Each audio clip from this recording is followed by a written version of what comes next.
Setelah kantung kehamilan terbentuk di dalam rahim bunda sekitar 12 hari setelah terjadinya proses pembuahan, maka tubuh secara otomatis akan memproduksi air ketuban.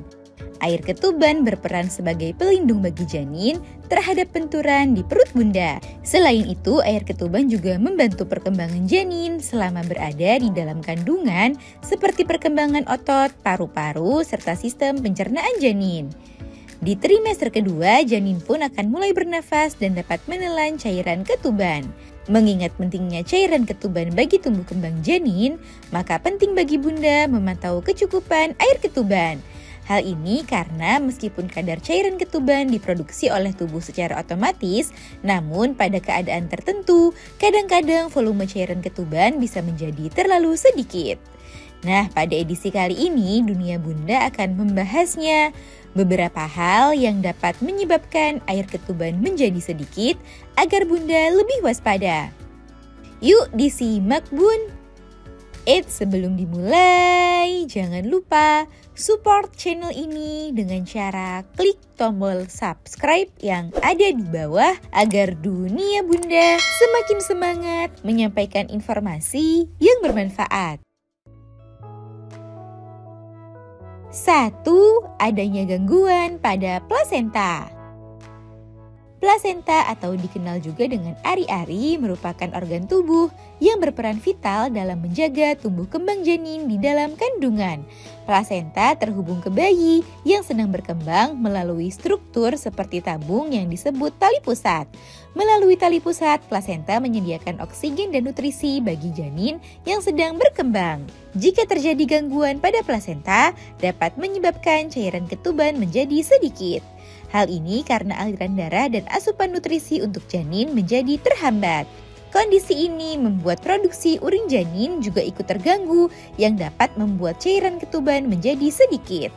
Untuk memastikan kondisi plasenta berada dalam kondisi yang baik, maka penting bagi bunda untuk rutin memeriksakan kondisi kehamilan. 2. Ketuban pecah sebelum waktunya.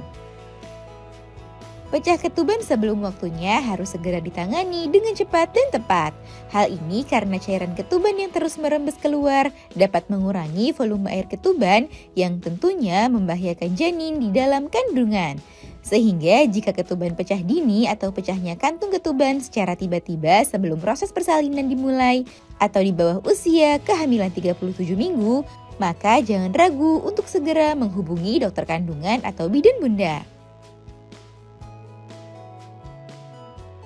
3. Sistem kemih janin yang bermasalah. Salah satu penyebab air ketuban menjadi sedikit juga dapat disebabkan oleh sistem kemih janin yang bermasalah. Hal ini karena urin janin juga menjadi sumber produksi air ketuban. Sehingga jika sistem kemih janin bermasalah, maka ginjal janin juga akan sulit berkembang dan sulit melakukan fungsinya dengan baik. 4. Komplikasi kehamilan kembar. Jika bunda sudah mengetahui bahwa bunda mengandung janin kembar, maka penting bagi bunda untuk meningkatkan kewaspadaan terhadap kondisi rahim dengan rutin memeriksakan kandungan secara berkala. Hal ini juga dilakukan untuk memantau kadar cairan ketuban. Karena pada ibu hamil dengan janin kembar beresiko mengalami komplikasi twin-to-twin transfusion syndrome atau TTTS. Komplikasi ini membuat janin kembar saling berbagi plasenta yang memungkinkan salah satunya harus menerima sedikit air ketuban.